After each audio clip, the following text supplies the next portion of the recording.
We get experimental science. We're curious, non-judgmental.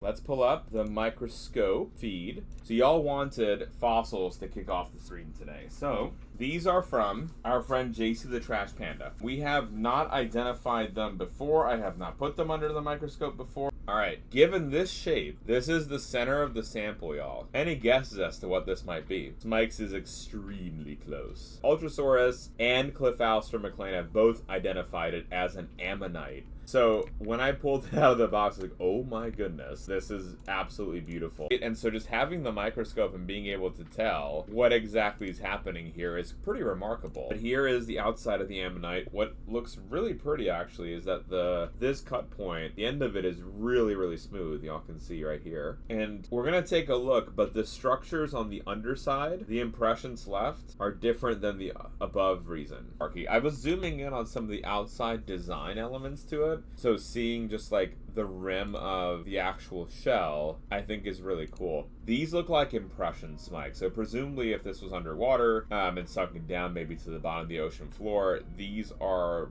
various impressions that we're seeing of wherever it was located at the time. So this is more the actual shape and texture that we would end up seeing. And check out, for even this, y'all, you can see the ridges. So these are the actual ridges that we should be seeing, Smikes, on all, like, across this entire sample.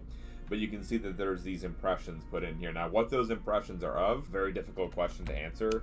There might be modern-day plant ancestors, but given the age of this sample, hard to know. The sample is also identified to be from Madagascar, which is also really neat to think about where on Earth that these animals are from. Really beautiful patterns that we see on this Ammonite piece. I want to zoom in and look a little bit closer to see what those deposits look like. Those are really pretty, y'all. They almost look like mitochondria. I'm probably the only one who sees that in the designs, but check that out, y'all. Pretty and intricate each of these pieces are. Yeah, right, Cliff, these are underneath the shell, right? Is the way that I'm seeing them. So you can see the above ridges running down. And then, yeah, it looks like to me that these are underneath. Ooh, you can see the underside on this really nicely. So I think this one's even like an easier way to see the under shapes. So that connection, right? So this is what Cliff was talking about. The connection between the outside shell and the underside of how the two connect. You can see that same pattern here, but we can still see the outside of the shell, like all these little striping patterns going down there. And here you can see like the ridges too, like especially in this region here. So that, y'all, is our amazing Ammonite. Here is the whole sample.